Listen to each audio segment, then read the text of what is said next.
Hello, I'm Shihoko Goto, Director for Geoeconomics and Indo-Pacific Enterprise and Deputy Director of the Asia Program here at the Wilson Center.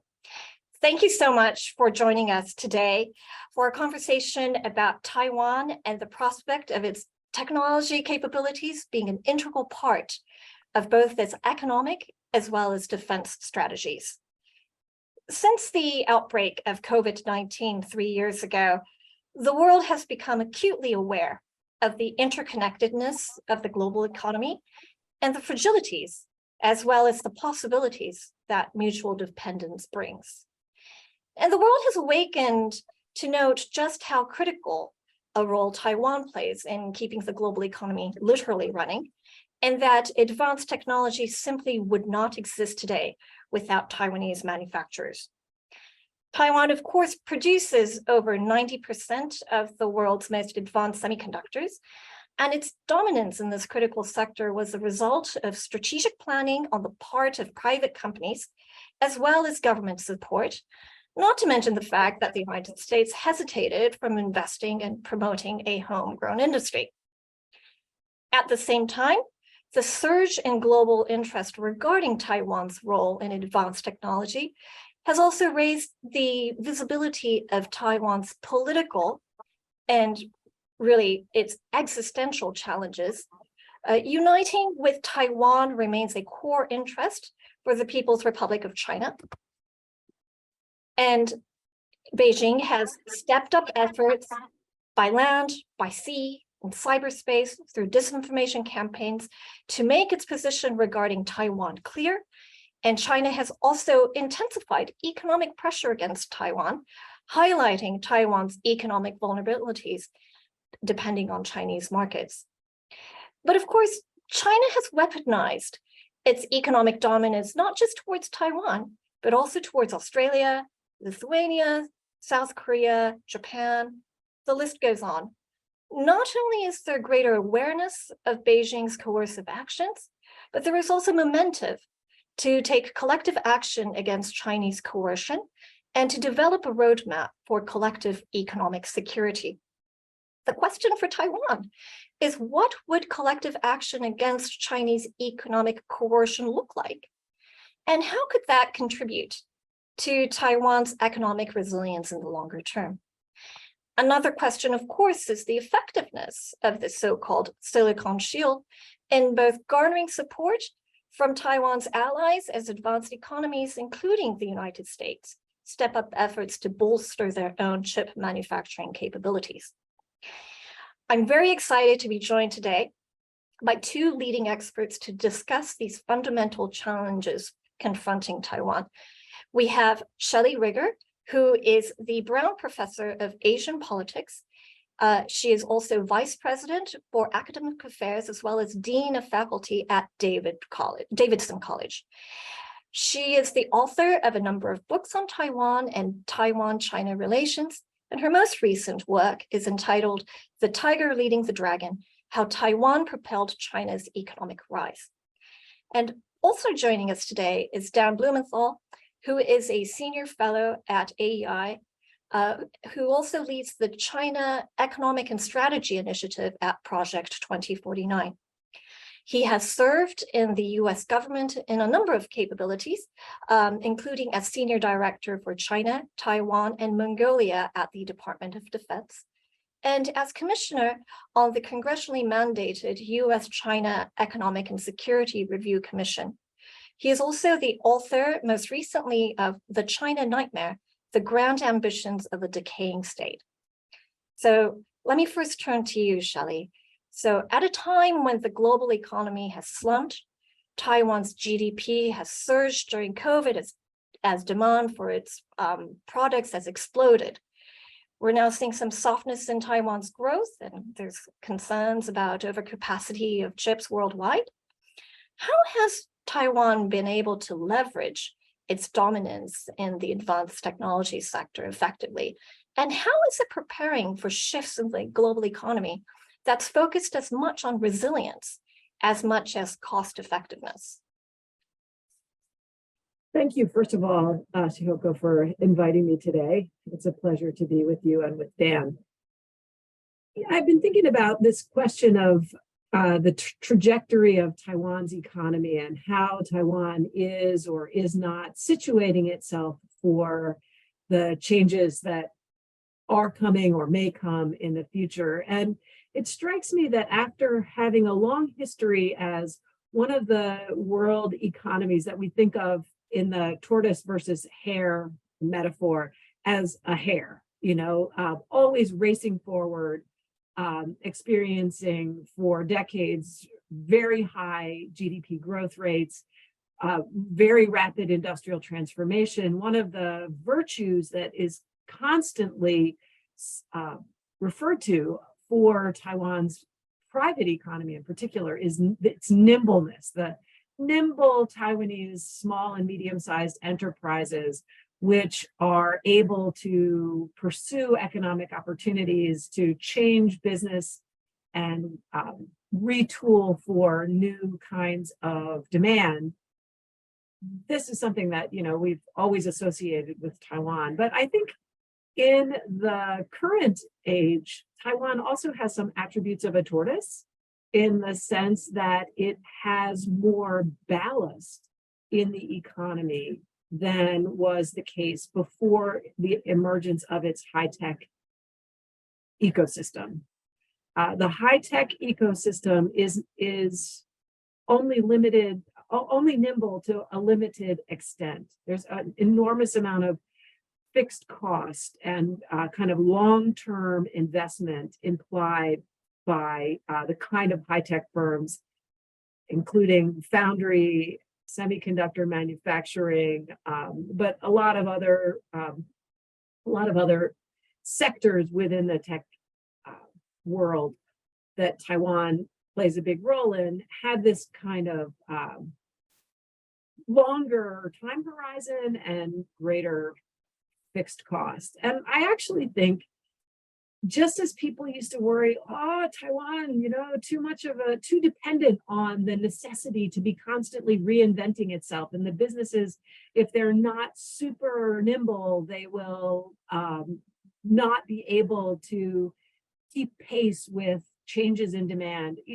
That turned out not to be the case, right? Taiwan has reinvented itself, or the Taiwanese economy has reinvented itself repeatedly and remains now, the homeland of some of the world's most important companies. Certainly TSMC is, among the world's very most strategically and economically important companies. So while I recognize that there is always going to be, there will always be shifts in demand and shifts in profitability and changes in the sort of the expectation of the market, changes in the composition of the market as other countries bring high-tech manufacturing capacity online instead of kind of allowing Taiwan's comparative advantage in those industries to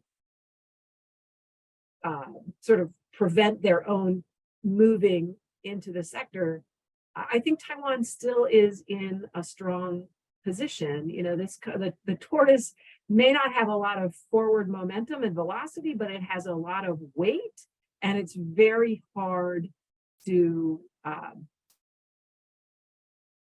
move beyond it or to totally reduce or end reliance upon it. I mean, just the size of Taiwan's role in high-tech manufacturing is pretty substantial, and it's, it would take a long time to replace that capacity in other places. Okay. Thank you for that. So I think you are very cautiously optimistic about Taiwan's trajectory, building on its success that it's had. And I think that what you're highlighting here is that even as countries start investing in their own capabilities, that there's going to be a significant time lag. And hopefully before there is that catch up, Taiwan could actually invest in other emerging technologies as well and diversify some of its economic base as well. I'd like to turn to Dan now. So there is this idea of growth in the Taiwanese economy, but growth does not happen in a vacuum. Taiwan is under tremendous political as well as economic pressure from the PRC. And again, economic coercion, China weaponizing its economic advantages and its dominance in the global economy is not unique to Taiwan. Taiwan is certainly not the only government that's facing this kind of pressure, but it is uniquely vulnerable to it. What kind of coercion has Taiwan really had to confront? And what are the possibilities or prospects for Taiwan to actually be able to overcome some of these pressures? Well, thank you for the question, and thanks for having me. I'm very pleased to be here and also be speaking with Shelley Rigger, who's such a great expert on Taiwan. So thank you. So the coercion is felt, I think, in a comprehensive way. It's not divorced from Chinese, from People's Republic of China military strategies of coercion and intimidation, and political strategies and so on. But in terms of economic coercion against Taiwan, it's multifaceted. So there's the type of indirect coercion that companies, multinational companies that are not Taiwanese face if they even identify Taiwan on a map as a separate political entity. They get enormous pressure from United Airlines to Snickers. You know, they get pressure to remove that map and to call Taiwan what China wants it to be called. You know, there are companies that sell needed weapons to Taiwan. They get pressure not to, or get sanctioned if they do, and that's obviously a form of coercion. It's all in the same category, in the same strategic thinking mindset of how do you isolate the island? How do you break the island's morale and send a message to its people that it can be isolated? And of course, there's more direct coercion, usually targeted at supporters of the Democratic Progressive Party rather than the Kuomintang, the Nationalist Party, although both sides feel the coercion. But that's also done through special incentives and inducements for those who might carry a more pro-PRC mantle in politics or public life. There are incentives for them to do so. There are economic and business incentives to do so. And then there's pressures on companies and industries that are more associated with Democratic Progressive Party voters in agriculture and so on that are put under quite a bit of coercive pressure. And then finally, I'd say there's also, we're talking about the TSMC, the Taiwan Semiconductor Manufacturing Company. So there is corporation, there is enormous pressure that's not necessarily politically motivated, but pressure in terms of scooping up talent, trying to steal intellectual property.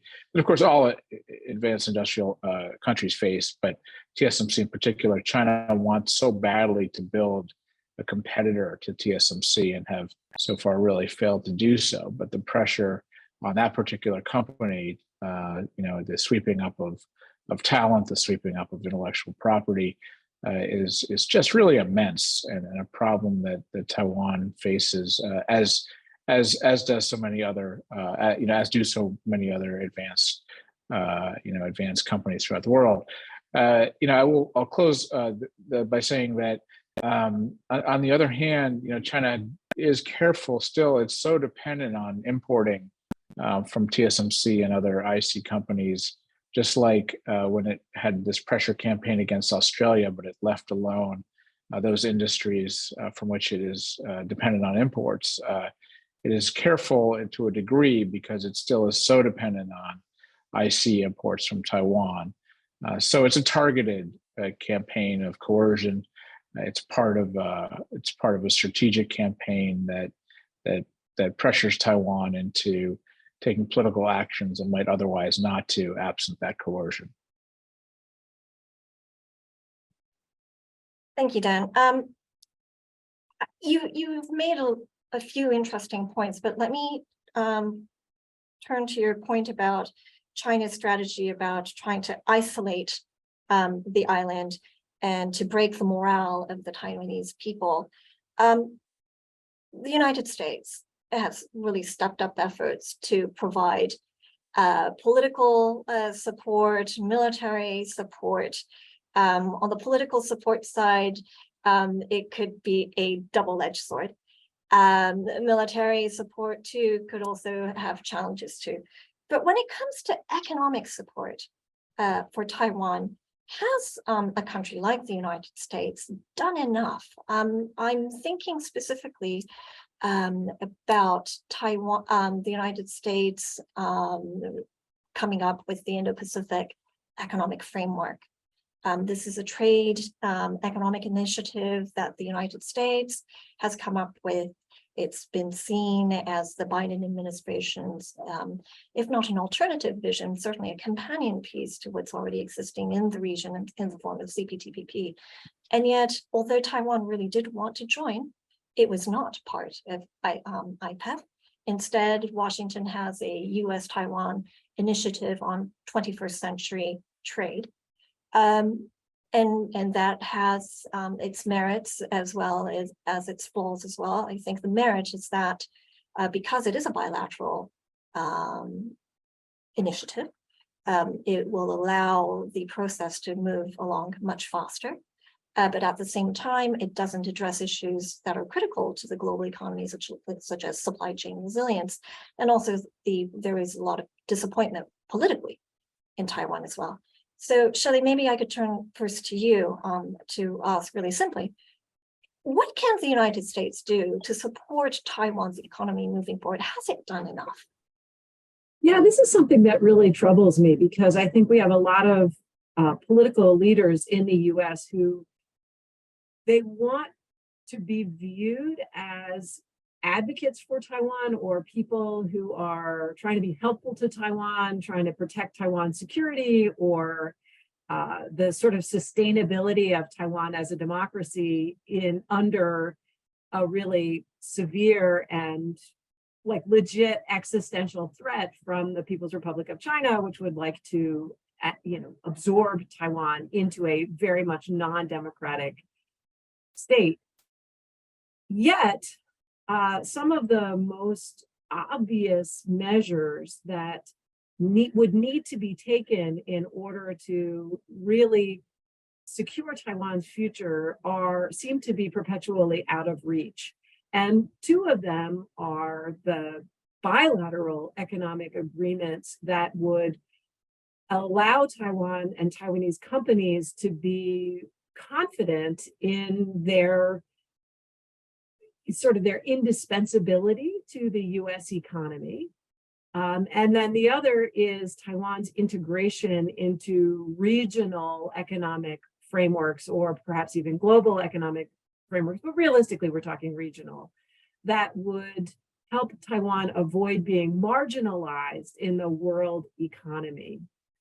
And, it's proven very difficult either to reach meaningful bilateral economic arrangements with Taiwan or to integrate Taiwan in the US's larger regional economic frameworks. So you just mentioned one, the CP or the original Trans-Pacific Partnership, TPP, was in part motivated by the desire to create an organization that the People's Republic of China would not dominate, in which the US and other friendly countries might be able to find space for Taiwan. The US abandoned that basically on the first day of the Trump administration. But even on the bilateral front, the US has been surprisingly slow to pursue the kinds of economic agreements that might really give Taiwanese actors the kind of confidence that Dan's talking about in the face of this coercion and intimidation from the PRC. And instead, the US claiming, some of the rhetoric around the CHIPS Act was kind of like pro-Taiwan rhetoric. Like, we're doing this for Taiwan, but actually what we're doing is looking to compete with Taiwan at best and hollow out Taiwan's industry by importing it to the US at worst. So, I think there's a I think American policymakers have a really hard time disaggregating what is US interest, what is Taiwan's interest, and honestly, what is the PRC's interest. And we're acting much more on motivations that have to do with US interests and acting in ways that erode or degrade PRC interests. And Taiwan is kind of a cipher in the middle, and Taiwan's interests often seem to me to be left behind. So yeah, we're seeing a lot of post-COVID industrial policy, protectionist measures, not just from here in the United States, but across the world. But at the same time, there is this real political rhetoric about supporting Taiwan. Certainly goes hand in hand with the anti-China stance on Capitol Hill. So let me turn to you, Dan, about, is the United States doing enough to come to the aid of Taiwan economically? What can it do to ensure that the Taiwanese economy continues to thrive, not just in the near term, but in the decades to come as we see this shift in the economic order, as well as in technology innovation as well? Well, no, we're not doing enough. And I think that, so we're self-deterring, really. And that's part of the purpose of Chinese coercive and intimidating action, which is to get us to stop doing things that we used to do.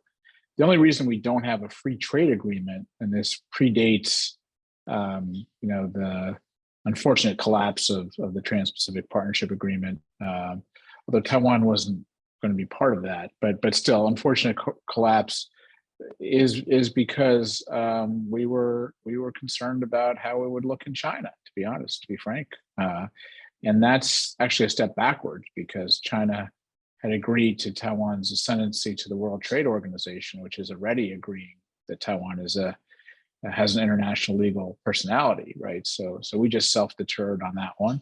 On IPEF, not including Taiwan, was self-deterrence, and there was no reason for that.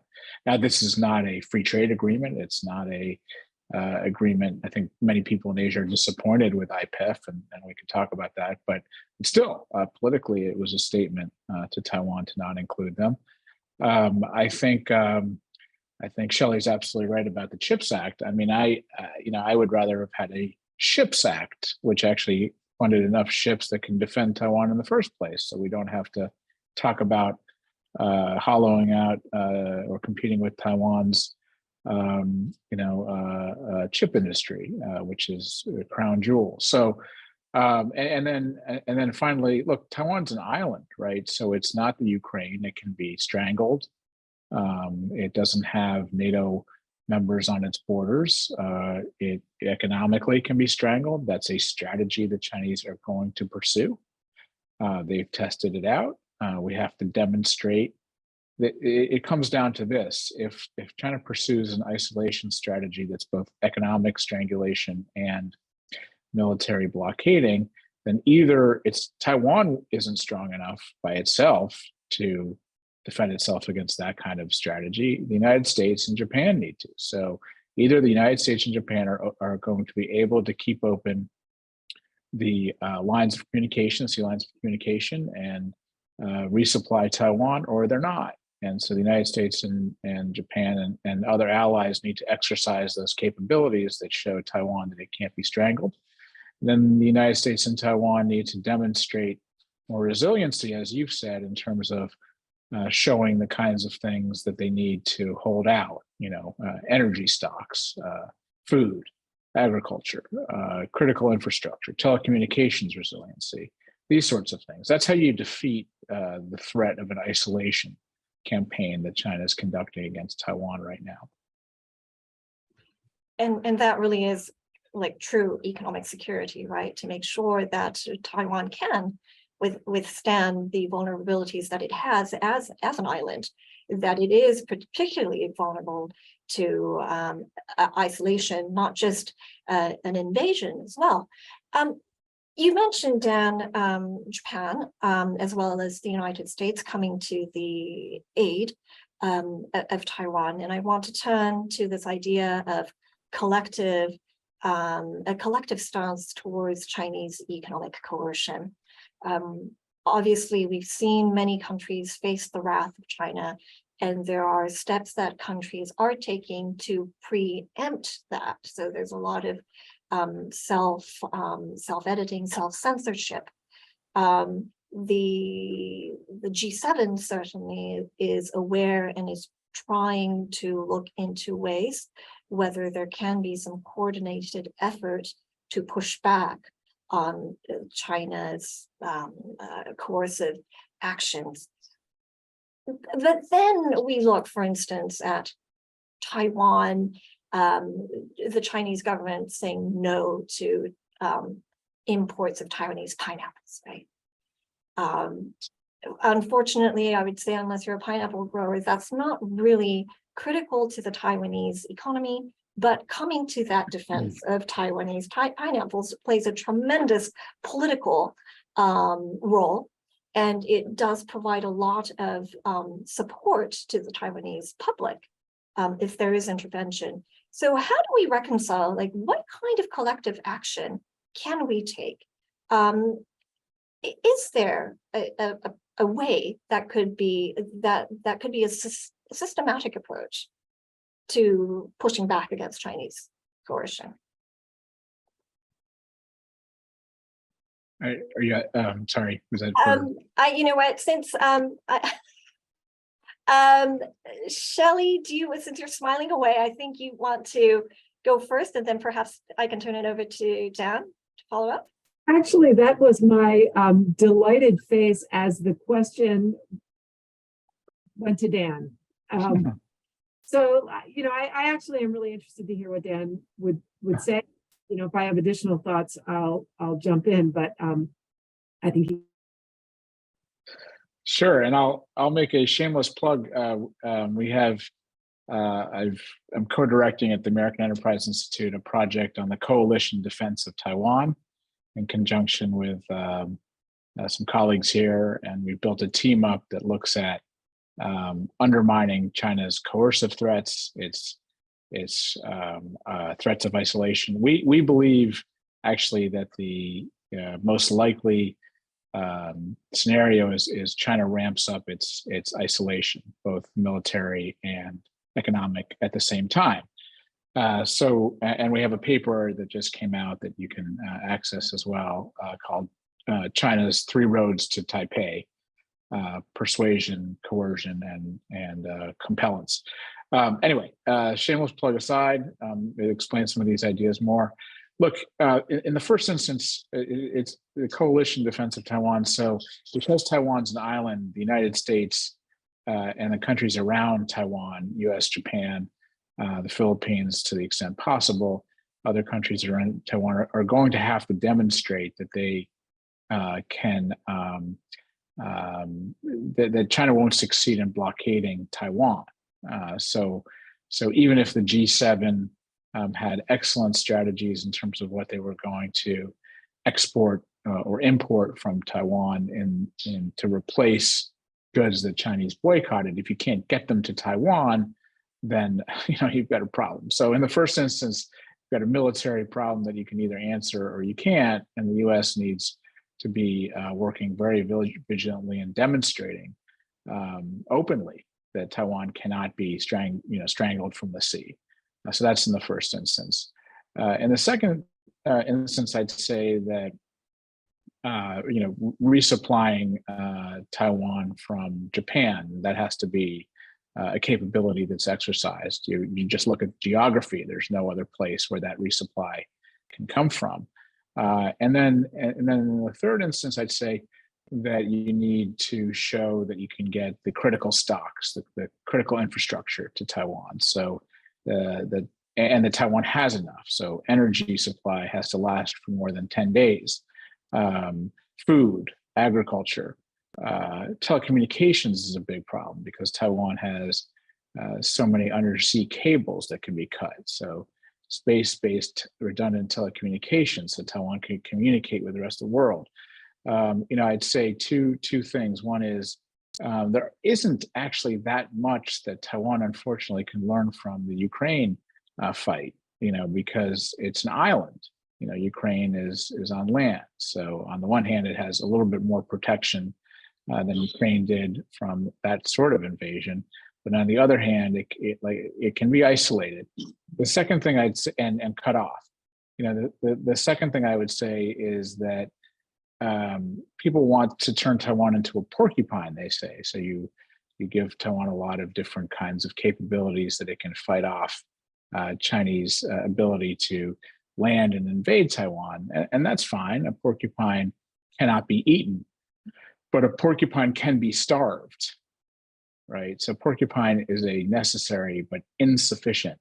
And all this focus here in Washington on turning Taiwan into porcupine is an insufficient strategy.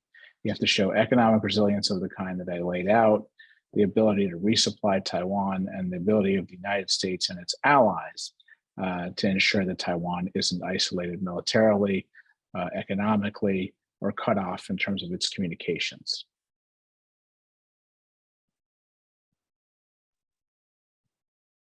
Yeah, so, what I would add to that is one of the things that I think is important for the US in getting this right is to remember what the motivation is for doing so. So one of the trends that I see, and it's very much caught up in the conversation in Washington and beyond Washington over especially how to understand and partner with Taiwan on the military front. So to Dan's point about, there are lots of people who want to tell Taiwan how to structure its defensive preparations. And certainly the porcupine metaphor is way outpacing the tortoise and the hare when it comes to Taiwan. At the same time, though, I think Dan's making a really good point that does the porcupine alone, does this kind of robust defense by itself really suffice? And probably not, right? Yeah, I think it's a great point that the porcupine maybe can't easily be attacked, but it certainly can be starved. So, why are so many American policymakers and pundits so eager to tell Taiwan how to manage its own defense? And certainly part of the reason for that is that many American policymakers and pundits view Taiwan as an important friend and partner in Northeast Asia for the United States for many reasons, including its economic contribution, which I think today is greater than ever. We used to talk about Taiwan as really important for its economic value in the 1980s, when Taiwan was making a lot of stuff that could be made really anywhere. It was just, Taiwan was an efficient manufacturing platform for traditional light consumer goods. And we thought that was important. Well, now Taiwan is making things that literally are not made anywhere else in the world. And they are at the absolute cutting edge of technology that we really, really, really need.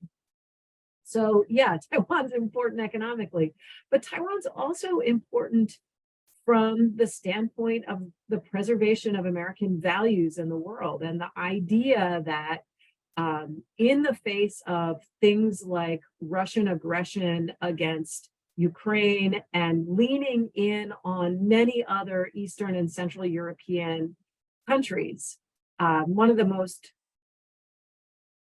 heart-wrenching moments for me in the whole Ukraine war saga, which has been heart-wrenching every day for over a year now, was a conversation with a graduate student in the UK from a neighboring country of Russia, not Ukraine, not Belarus, but another one of the neighbors, who said, I lived my whole life imagining that this was over. And now I realize that actually we could be next. We could easily be next. Any of the Eastern European, any of Russia's border countries could be invaded and destroyed, crushed, broken, bloodied, slaughtered the way Ukraine has been.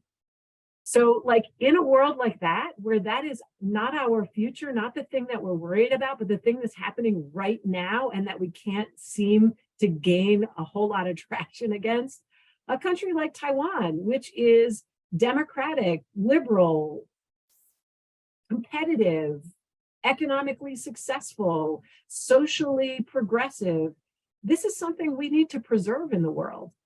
And what troubles me is that it seems like a lot of the conversation about Taiwan's military preparation is much more about depriving China of a military asset than preserving for the US and its friends and partners around the world a political asset and a moral asset. So you have people who are actually serious actors, serious players, people listen to them saying, we should sanction Taiwan. We should sanction Taiwan for not doing what I think they should be doing for their own defense. So that's somebody who's already given up on Taiwan. That's somebody who says, you know, Taiwan is not important here. What's important is that somehow the US gets to dictate how Taiwan will be defended, because ultimately, at the end of the day, it's just a US military asset that we use to frustrate China.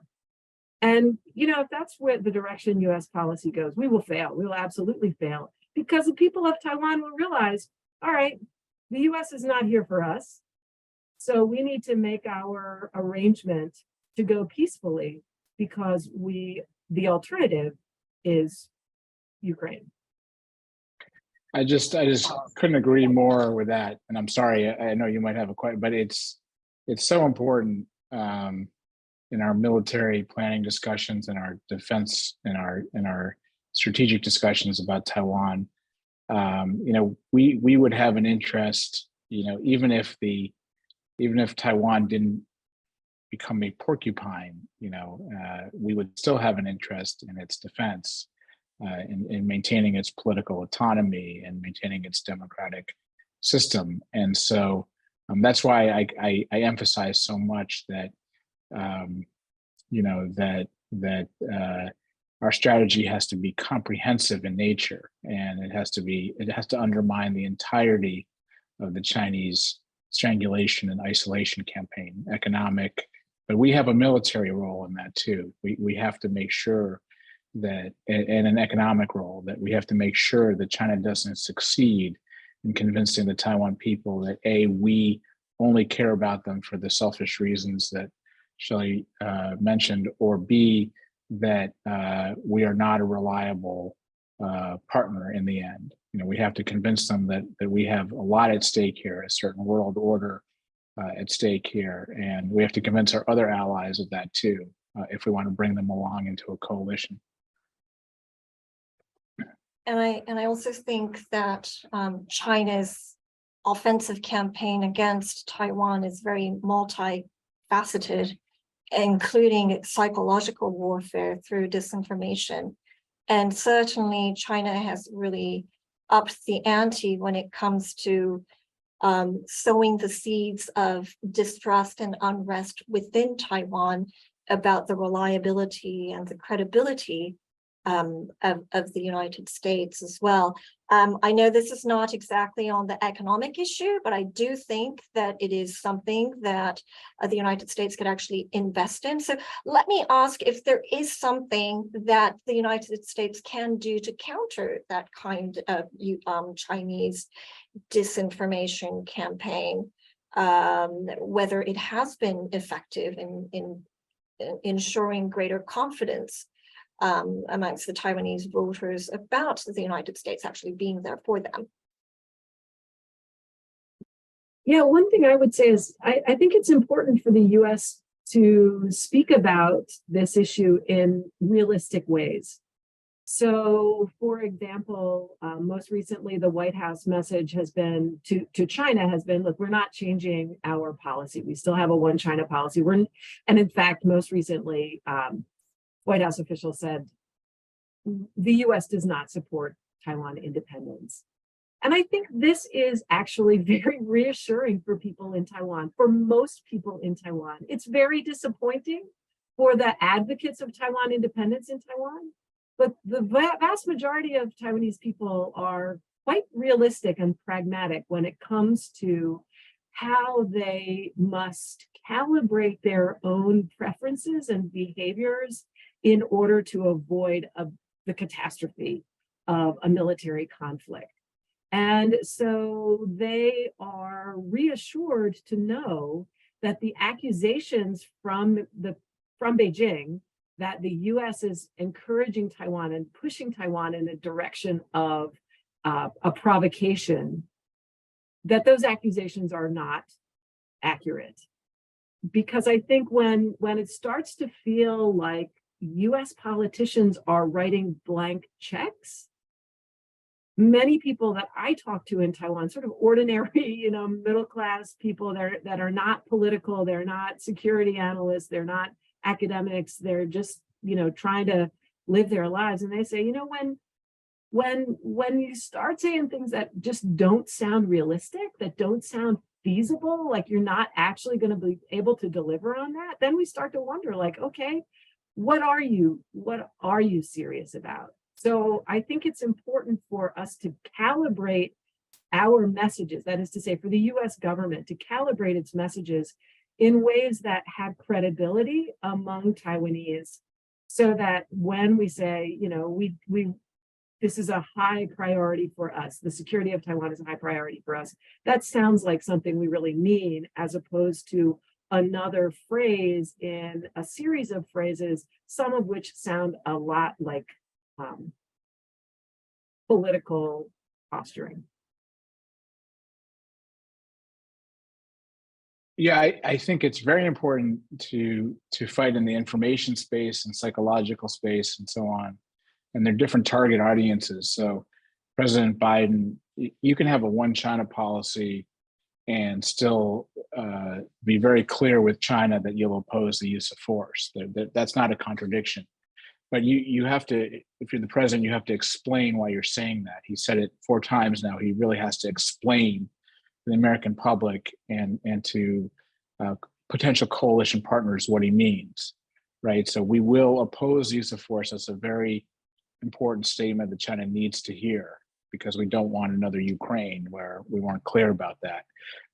But we're not the provocateurs, and that's very important for our coalition partners to hear, potential coalition partners. I have a lot of this in the paper. Again, shameless promotion, but the Chinese are defining us as the provocateurs. They're saying things that aren't true.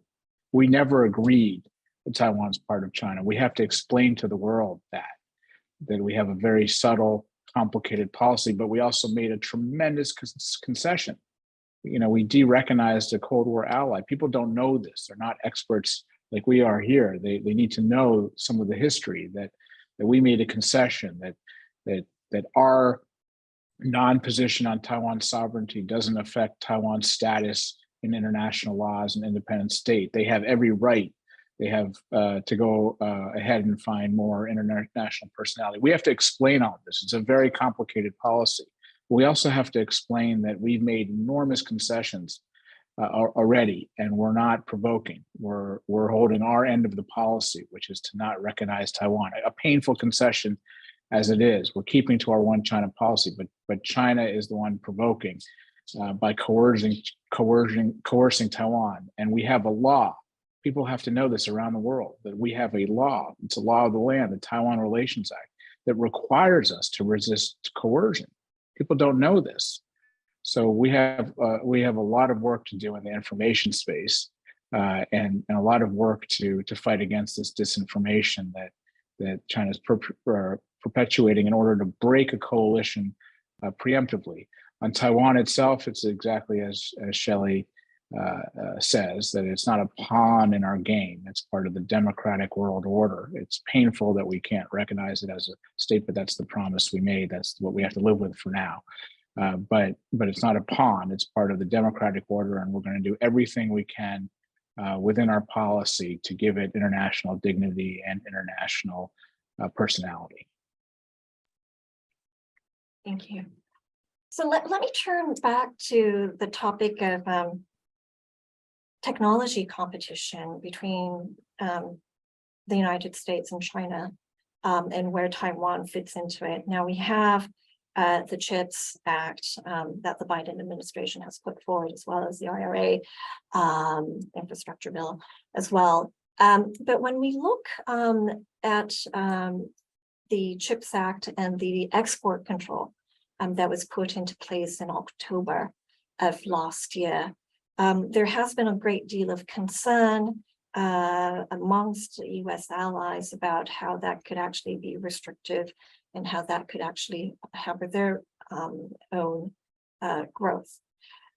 What we know, though, is that Taiwan has a lot of experience in keeping critical technology away from the hands of the Chinese government.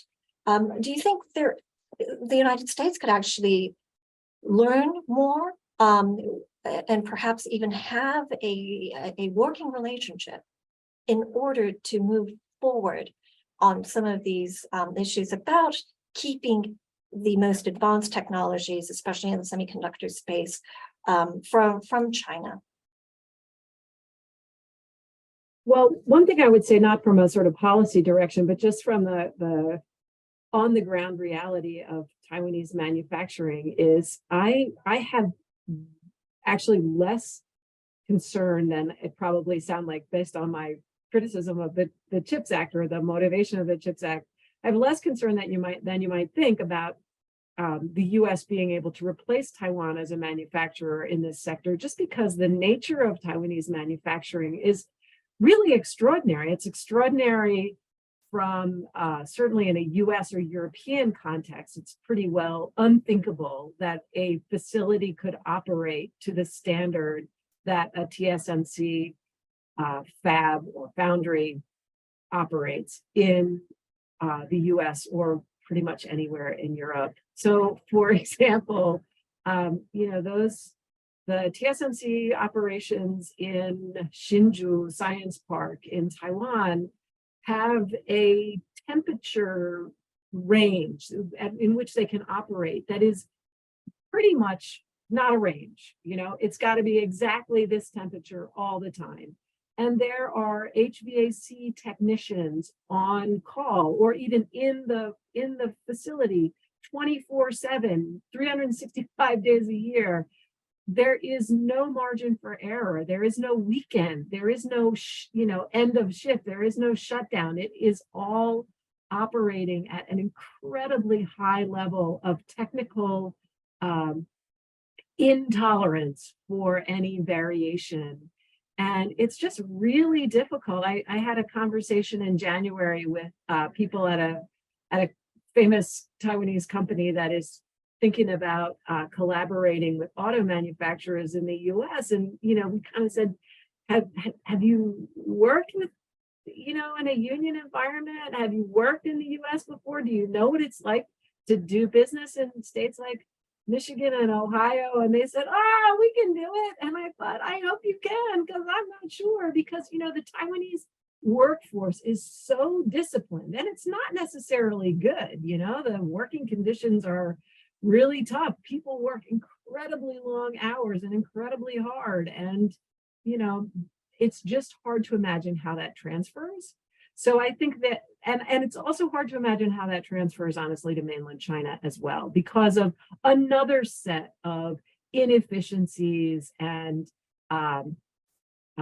liabilities that are built into the nature of the PRC economy that I think are part of what has made it so difficult for PRC companies with the massive resources of the PRC state behind them, like infinity money pouring into the semiconductor sector in the hope of creating competitors to companies like TSMC, that has been unsuccessful because the particular secret sauce, that exists in Taiwan is also very hard to replicate. Even if you had the technology, even if you had the equipment, even if you had the engineering talent, could you actually run that factory in Arizona or in Jiangsu province?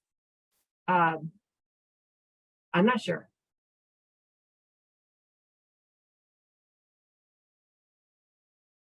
Yeah, I was actually going to ask you about that human capital development issue, and I know that TSMC going into Arizona at the same time as Intel, two big companies, two big fabs.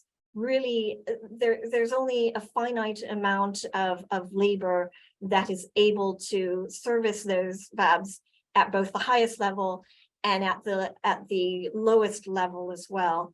So then the question becomes, to what extent is this going to be real threat to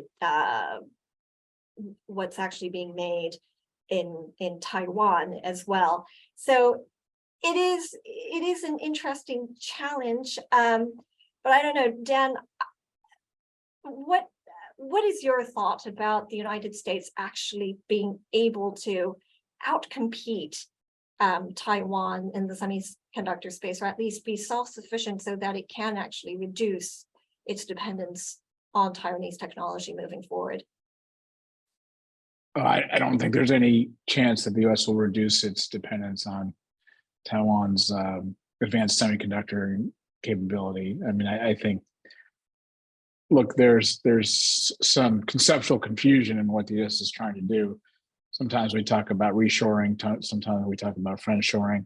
There's no conceptual confusion. We don't want to be reliant for certain technologies and industrial capacity on China, and there's good reason, we can get into for that. But the strategy has got to be, that it diversifies to other shores where it makes sense. Not that it all comes back to the United States, where it's, for the reasons that Shelley said, less cost effective, and not taking advantage of our own competitive advantage, of which there are many, obviously. So I don't think that TSMC United States will be out competing TSMC Taiwan anytime soon. I think the United States has to be more clear in its policy if it's going to be less reliant on China on China, not on Taiwan, but on China for certain capabilities that China is trying to grab the commanding heights in. It's got to be much more clear about the kind of world it wants to see, which would include Taiwan, include Japan, include South Korea, include Mexico, include the NAFTA countries. So again, I don't think Taiwan has much to worry about in terms of being hollowed out.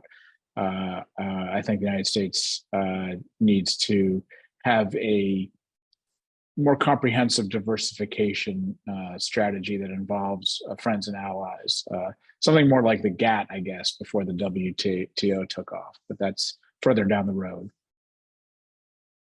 Right. So I have a question from an online participant, Amanda Walker from Trans Texas Tire, who asks about the resilience of the Taiwanese banking system and its ability to actually weather any of the blockades that Dan, you were talking about. And I think I would actually like to add to Amanda's question about the resilience of the Taiwanese financial system more broadly, insofar as it can actually encourage startup culture and the ease of doing business and the ability for Taiwanese companies to take risks. Because I think at the end of the day, even though you both argue that TSMC will have no real competition moving forward, even when we have all of this reshoring all across the United States and Japan and in Europe. At the same time, what Taiwan, other countries are looking for is the next big thing, right? The next new investment, the next Morris Chang to come up with a industry. And so what kind of ecosystem can Taiwan actually develop in the future? So this is a really interesting one for me. I can't speak to the banking question, and maybe Dan can help with that one. But I'm trying to think of some other Aesop's fable that goes with this, and the one that comes to mind are the ants and the grasshopper, but I don't think that's exactly right. But it is certainly the case that Taiwanese companies have been incredibly successful. They were incredibly successful in Taiwan, but they were relatively small. But then after the mid-1980s, when Taiwan's traditional manufacturing moved to mainland China, a lot of Taiwanese companies did extremely well in mainland China and became very profitable and much larger than they ever could have been in Taiwan, given the size of the labor force and the cost of land and all the stuff. So there's been an enormous amount of capital accumulated by Taiwanese firms in the traditional manufacturing sector in the mainland. Setting aside for a moment what filled the space that was created when those companies went to the mainland, which is the high-tech economy, leaving that aside, just the accumulation of capital in the traditional sector seems like the kind of perfect opportunity, especially when you pair it with Taiwan's demographic, which is a very slow or zero population growth, maybe even declining population, but still a robust segment of highly educated, young to middle-aged people, right? So there's still a good-sized and highly educated workforce. So plenty of capital and a lot of educated people. That has not spawned the kind of new business creation that you might expect. It has to some extent. I mean, there are some great new companies that have emerged in the last few years. Companies like Gogoro, which is a fantastic model of a replaceable battery. So you pull up in a gas station, on your motorcycle, you pull the battery out, you put it into an array where it recharges, and you get a fully charged one, and you put it in your bike, and it's way shorter, way briefer a stop than even putting gas in a tiny little motor scooter tank. So there are companies that are doing new things in Taiwan, but not as many as you would expect, because capital is conservative, and capital is, as exactly as you just described, Shihoko, looking for something really big, and they look for something really big in the sort of hardware sector rather than in the idea sector or the sort of software application. And I don't just mean computer application, I mean like how we live, new products that change the way we live. It is frustrating to listen to people in Taiwan complain about there's nothing to invest in, and then turn around and say, these young people, they just want to sit around and have ideas. It's like, that's what you need to invest in. So I do see a kind of stutter step in the Taiwanese forward motion that is a little bit troubling. But hopefully, as those conservative capitalists get older, their grip will loosen one way or another, and we'll see some new stuff happening.